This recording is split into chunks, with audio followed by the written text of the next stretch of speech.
شوشت خونه کو سنی عقب گریزه گفته که نزدیکش نیستن ممکن بزنن ده که یا چیزی وقت سنی عقب گرفتن ده و جمع تیر خود بعدی رفت یافته باز صورت آوردن که چیده اشتراک در عملیات‌های مسلحانه در قلمرو سوریه و عراق یا خود زمین شام برای بعضی نفران گمراه و بی‌سواد و افراد جنایت پیشه گویا همچون عمل جهاد و خدمت به دین خدا باشد. صف پیروان این عقیده باطل از حساب جوانان است که این ظهورات تشویش‌آور جوانان هموطن ما را نیز به گمراهی برده ایستاده است. اما در این ردیف هستند نفرانی که سری وقت خطاگی خود را درک نموده از محیط تروریستان، از ملک بیدادی و ناعدالتی، یگانه ملک آسایش راحت و خوشبختی وطن را انتخاب کرده و زادگاه خود با پشیمانی برمیگردند. مورد ذکر است که در این سمت نتیجه و دستاوردهای نظر است به مشاهده می رسد. در نتیجه دایر کردن چاره‌بینی‌های اپراتیوی جستجویی و رابطه زیچ کارمندان میلیسیا با اهالی، شماره زیاد جوانانی که در عملیات‌های مسلحانه در کشور سوریه اشتراک داشتند و یا تا رسیدن به قرارگاه‌های تروریستان آنها از این راه خطا و جنایتکارانه برگردانده شده با اظهار پشیمانی به وطن بازپس آورده شدند. این جوانان گمراه گشته خود با چشم سر دیدند که در آنجا چی بیدادی و جاهلی و قتل و کشتار است. البته بازگشت جوانان گمراه گشته ثابت نمود که این هم از حالت واقعی عمل و کردار جاهلانه به نام دولت اسلامی است، نه اینکه ساختکاری مقامات. از جمله ساکن شهر کلاب رمضان و گلنور قربانعلیونا، رضوانوف احمد صبر و موجوده استخدام‌کنندگان شهر قرغان‌تپه، پرویز نبیف ساکن ناحیه شهر توس، جهانگیر تیمورов خوجاев اعظمجان ساکن شهر ترسونزاده، حمید و جمالبی ساکن شهر دوشنبه با درک خطاگی خود از محیط جنایی تروریستی از کردار خطای خود پشیمان شده به زادگاه خود تاجیکستان آسایشته برگشتند. با امیر بود ما را نگاه بین میکرد. امروز که وقتی که ما را گرفته بردنی بود ما گفتمش که من نیتی گشتن دارم ولی خیلی سر بتیم من میرم. که وای هم گفت که ایس روی بازگشت نیست، برای چی میره، چی کار میکنی او دنیا ده، اینجا بیا اینجا درس بگی، درس اسلامی بگی. گفتم نه من میرم درس اسلامی در وطن خودم میگیرم. بعد من گرفتن حبس کردن. در حبس من 9 روز بودم. در درون حبس بچه‌ای بودن که من میگفتن که چیزی که ما به ما را وعده میکردن او چیزا در اینجا نیست. ما اومدیم اینجا در پشیمون خوردگیم، اینجا در بسیار چیز آدم‌ها هستن که اویلاشون قطعی اومدگی هم پشیمون شدگیم، نه که رزق خوردگی هم برآمده نمیتونن. بسیار آدم اوجا گرفتن نه که علاج گرفتن نداره.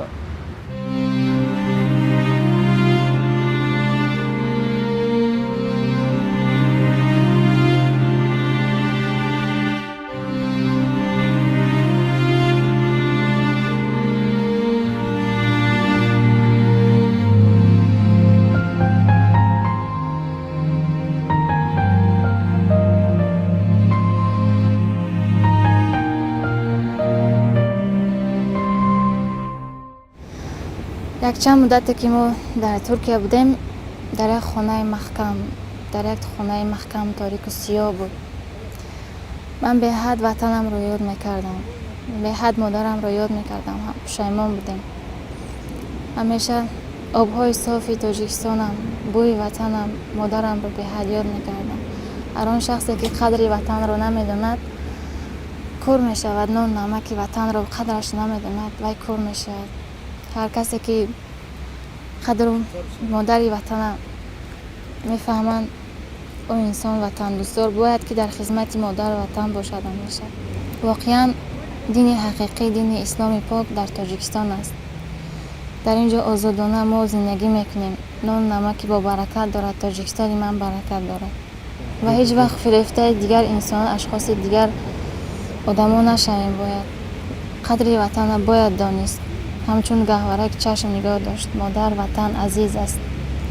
وقتی که من به دولت سوریه رفتم و در آنجا هر روز کشتار، هر روز قتل کودک، قتل پیر، قتل زن شاهد بودم و حتی در آنجا از آیت قرآن وقتی که بحث میکردیم آنها قبول نمیکردند و من خود به خود میگفتم که از از آمدگیم پشیمون هستم و میخواستم تیزترک به دولت خودم به جمهوری تاجیکستان برگردم. اسلامی واقعی در تاجیکستان است.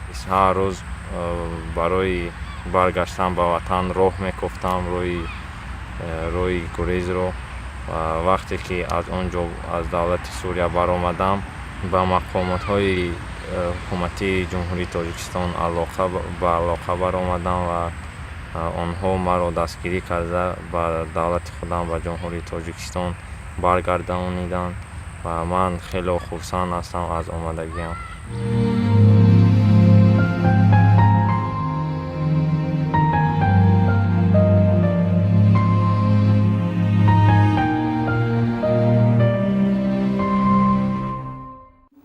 رحمت حکومت برکه همین جهانگیر برگشت. ما امیدوار هستیم که آینده حکومت به خلق به خدمت کرده سزاوار نام نیک شود. مقصد جهاد کردی اگر همسر داشته باشی، همسر تو اگر شهید شود، تو اگر شهید شوی همسر تو بازدوری با شوهر میتیا که در اونجا وقتی که در جنگ دور اومدی و خردسال کلانسال پیر از یوش از به رحمونه او رو به قتل میرسونی.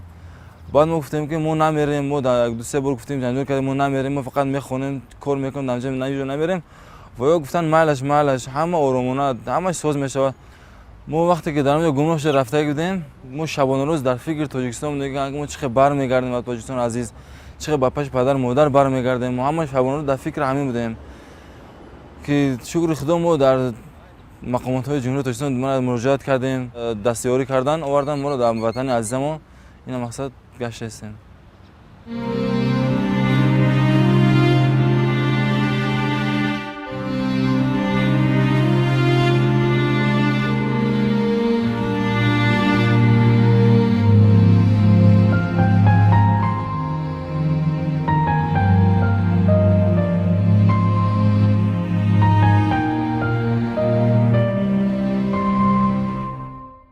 شهروند حیاتوف رستم موسیویچ سال تولدش 1997 و سال 2012 غیر رسمی برای ادامه تحصیل به شهر انقره جمهوری ترکیه رفته در یک از مدرسه های شهر مذکور تحصیل میکرده است. اما از تحصیل دیده بیشتر بر روح و روان رستم عامل های افراطگرایی تأثیری زیادی گذاشته است. وقتی ما به شهر سوریه رفتیم ما را یک عملی جنگ ما بردن یک طرف یک قشلاق مکانی مرتک کافیرا گفتن بدرون همجا درونی کافیرا خونه کافیرا همه قشلاق کافیرا. ما وقتی در اومدیم درونی قشلاق وقتی در اومدیم ما دیدیم همش آدمای دینی یکم تا کافیر خیلی گپ چیز گفتنی نیست. همه در اومدیم کتابای اسلامی خونه‌های مسلمانا همش کتابای الله محمد همش یکم کتاباش ندیدیم خونه‌هاش ندیدیم همش کتابای اسلامی و مسلمانی خونه‌های مسلمانی یکم بگیم یکم ذره چی نیست معلوم نیست که اونجا یکم کافر زندگی کنه همش خونه مسلمانا. بعد همه آدمایی که ما را امر معروف میکنن که ایوا کافرن ایوا مرتدن ایوا خیلیان خچون اسلام بردگی نیستن، خچون در نماز خواب میروند نمیخیزن نماز را بخونن روزاشون را خشنا میگیرن آدما را زنده به زنده میسوزونن زنده به زنده میکشن زنده به زنده درشون میتن خچون دعوای مسلمان میگیرن که اسلام خچون ما را میگن خچون یگم کار نمیکنن نه نماز میخونن نه روزه میگیرن و در زنکا قتی زنکای شوهرش میبرن میگیرن کیم کی دیگه قچ خواب میکنه فرق نداره نکاح های به نکاح های میگیرن قچون شوخواگی میکنن.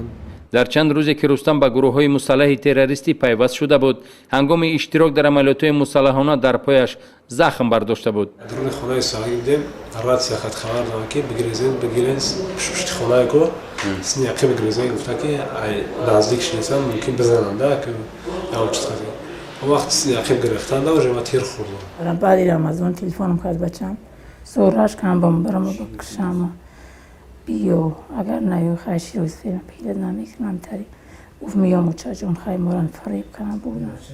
اخیراً با کمک مقامات کارهای داخلی رستم حیاتوف از خاک سوریه به استانبول و از آنجا به وطن آورده شده است. یک بار وقتی که من گفت که میسو که گویا که در وقت در گفت در سیره من علاقه دمی حالت من ایست کردم من فرزند گفته باید دست دادم نه روسیه و من خیلی ایست کردم نه گویا که گفت من دیگه نمیبینم میشه رو هم خیلی فکر کردم. نه خیلی خداوند مهربانی که وقت دایر اپاری دیمش روسیه من خیلی او حالت خیلی خداوند خودش میدونه روسیه. با این مانند 2 نفر ساکنان شهر چکل و ولایت سوخ تیمروف جهانگیر که مثل دیگر جوانان گمراه گشته به فریب و نیرنگ‌های افراطیان باور کرده و چند مدت به قول خود آنها همچون غلام از آنها و صدها نفران دیگر استفاده می‌کردند، در محیط گروه‌های تروریستی در دولت سوریه قرار داشتند، با درک خطاگی خود و مساعدت حکومت مملکت به جمهوری تاجیکستان آورده شدند. چون این حالتها با مقصد پیوست شدن به گروه‌های افراطی جوانان را تا اندازه گمراه و بی‌اندیشه کرده است که پدر و مادر و زحمت و محبت آنها را فراموش کرده خیانتکارانه از خانواده‌های خود پنهانی فرار می‌کنند. مثلا ساکن ناحیه شهر توس ولایت ختلان میرزای و موزون سال تولدش 1994 یتیم در تربیه بیبیش به وایه رسیده توسط اینترنت با یک نفر شهروند شهباز نام شهروند جمهوری ازبکستان شناس گردیده با کمک و مبلغ گذاری‌های شهباز از ناحیه شهر توس به شهر دوشنبه و سپس به شهر سنت پترزبورگ فدراسیون روسیه رفته. ما از سنت پترزبورگ شوهرم کتی ترکیه رفتیم به نیتی که شوهرم نیت داشت که نزدیک برادرام میرم دولت شام میرم گفت. دولت شام میرم گفت. من برد خطیش وقتی من در یک خانه محکم کردن شوهرم علاوه دیگر جا بردن من ندیدم شوهرم. من شوهرم دیدن میخوام برای چی شوهرم نزدیک من نمیارن؟ من شوهرم میخوام پرسم احوالش در جای شوهرم من نمیدونم.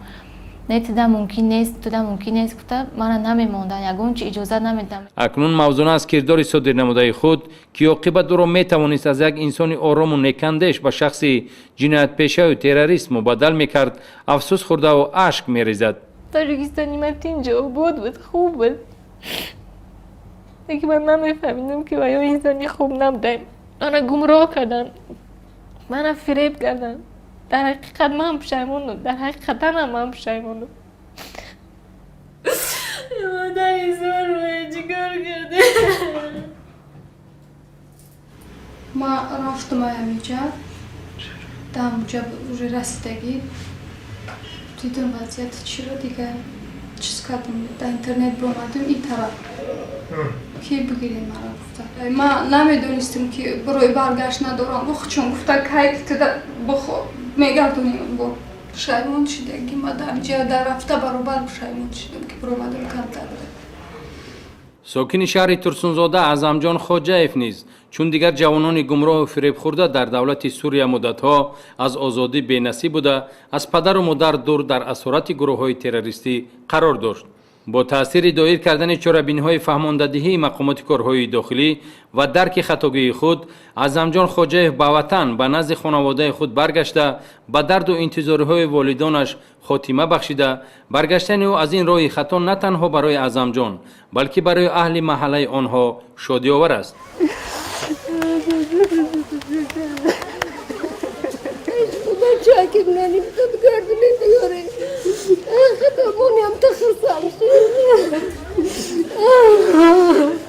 Moskva da kor میکرد بچم کار میکرد هر روز قطعی من گاو میزم بعد روزی شد که تلفن کنم تلفنش کشتگی بود یک سوتکه کشتگی نیکی من امیدم کندگی بود هیچی باوری نداشتم که دیگه او وجود بچم میگرده میوید.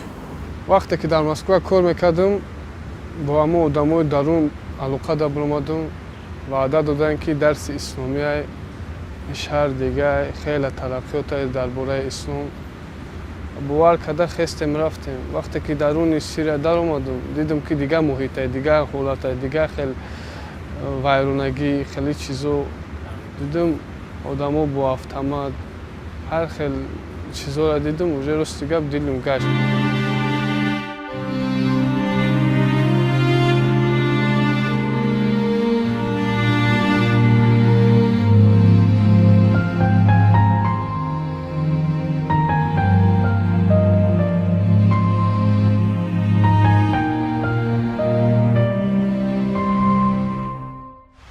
راستی همین وطن خودمون بهشت روی دنیا است.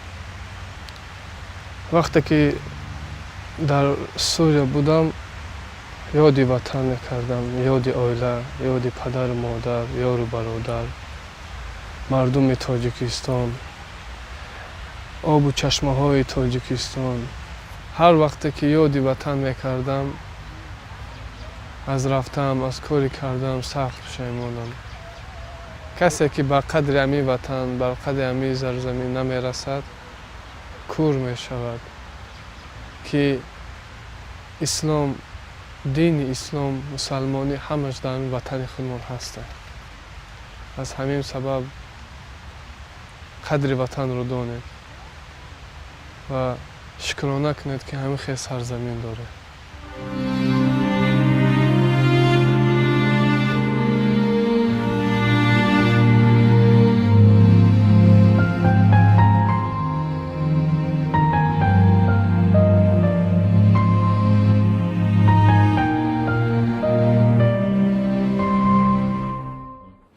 معلوم است که شخصان علاهیده جنایت پیشه جوانان بیخبر از ظلم و بیدادی را با وعده کار و مزد خوب و یا تحصیل و آموزش هنر گمراه کرده با این وسیله صف جنگیان به نام دولت اسلامی را زیاد کرده ایستادند. رنگ ما وارد اوج بسیار جوانایی هست که میخوان باز بگردن که نمیتونن اجازهشون نمیتین، بعضیاشون میگیرن میبرن اون تا گمش و سراشون محکم میگیرن نابودشون میکنن، محکمشون میکنن دیگه. همشون اگر میخوان امو اکثر امو رفتگی میخوان بیاین. هشت روز در ترکیه اومد میستوکن سه موزیک самолет میزنن دو تیپش اونجا گودکای زنه کای میبرن آدمو رو کلاشون میگیرن. خیلی بعد همه قینسته کنش نقینه زنو رو مجبوری به شوهر میتینن، شوهرشون که مور بود دیگر رو با مجبوری میتینن لباس سیاه میپوشونن، پول چشم دازه نمیتوه کسی گرانیسا میگذارن کلاوی رو میگیرن سرازه هیچ کار نمیباشن. من از حکومت جمهوری تاجیکستان از سفارت تاجیکستان در ترکیه و از نمایندگان ملیت زمینه دارم که ما رو صحت و سلامت به وطن عزیزمون برگردوندن. آنهایی که دستوریان آنها برگردن حکومت یردان میتونن. شماره فریفته شدگان به نام دولت اسلامی از حساب جوانان هموطن ما کم نیستند. تقدیر این گونه فریب خوردگان در هر مورد با هر گونه تابش صورت گرفته است. مثلا حمید و جمالبی عبدالمومن اوناسولی تولدش 1984 زاده شهر کلوبی ولایت ختلان استقامت کننده شهر دوشنبه کوچه امینجان شکوهی خانه 71 با همراهی شوهرش حمید شریف بیگ به دام گروه های افراطگرا افتاده از شهر کراسنودر فدراسیون روسیه با وعده شرایط و کار بهتر اولا به ترکیه و سپس به سوریه برده شدند.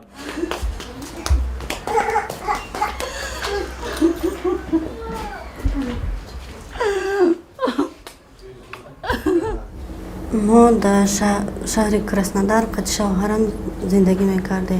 شوهرم با گروه افراطی همراه شد.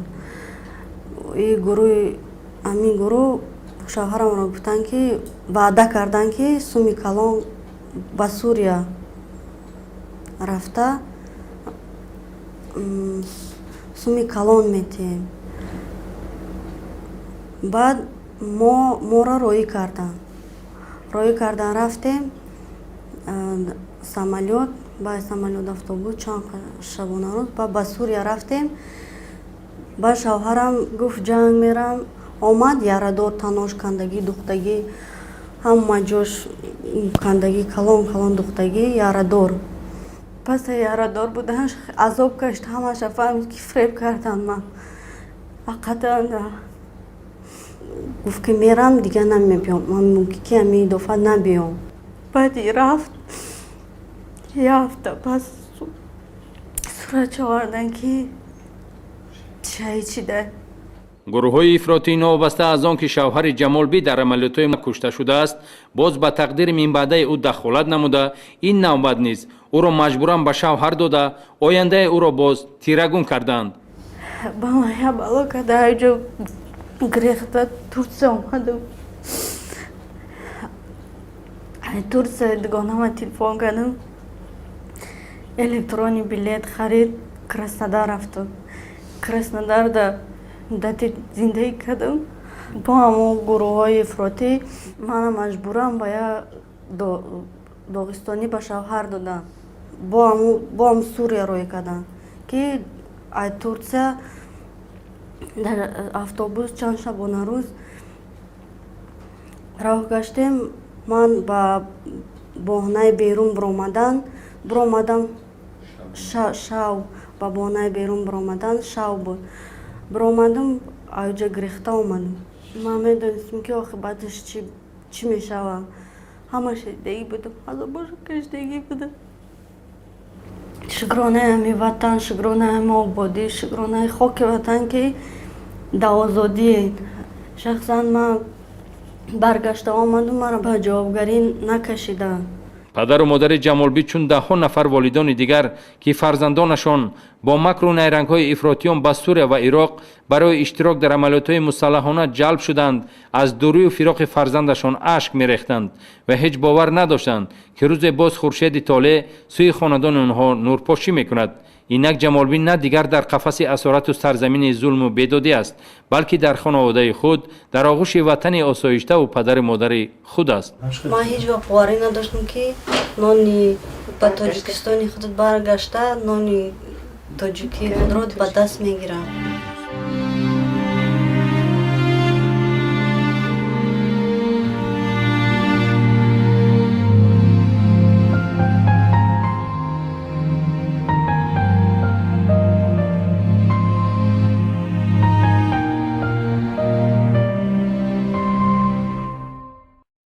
хушбахтона имрӯз дар хонаводаи ин нафароне ки қаблан гумроҳ буданду пас аз хатогии худро фаҳмидан пушаймон шуда ба ватан омаданд, шодию табассуми беғаши волидону фарзандон ҳукмрон аст. мавриди зикр аст ки то имрӯз 36 нафар аз кирдори хатои худ ки дар давлати Сурия ва Ироқ аъзои гурӯҳҳои террористӣ буданд, пушаймон шуда ба назди хонаводаҳои худ баргашта орому осуда зиндагӣ доранд. ва ёдовар месозем ки нафарони пушаймоншудае ки худ ба ватан баргаштаанд аз ҷавобгарии ҷиноятӣ озоданд. Аҳмадов Ризвон, Сабр ва Мавҷуда, Рамазон ва Гулнора, Бозорзода Шаҳнозаи Қурбоналӣ, Темуров Ҷаҳонгир, Хоҷаев Аъзам, Набиев Парвиз, Ҳаётов Рустам, Нуров Сахидод, Шукуров Комил, Аминаи Аҳмад, Ҳамидова Ҷамолбӣ, ҳасанзода Фаррух Саидасрор ва чандин нафарони дигарро метавон ном бурд ки дар натиҷаи коркардҳои оперативӣ ва робитаи зичи милитсия бо аҳолӣ ба ватан баргардонида шуданд. моддаи 401 иловаи 1 кодекси ҷиноятии ҷумҳурии Тоҷикистон. эъзо: шахсе ки ихтиёрӣ аз иштироки ғайриқонунӣ дар воҳиди мусаллаҳ, задухурди мусаллаҳона ё амалиёти ҷангӣ дар ҳудуди дигар давлатҳо то қатъ гардидани фаъолияти воҳиди мусаллаҳ, анҷом ёфтани задухурди мусаллаҳона ё амалиёти ҷангӣ даст мекашад, агар дар кирдору аломатҳои таркиби ҷинояти дигар мавҷуд набошанд, аз ҷавобгарии ҷиноятӣ озод карда мешаванд.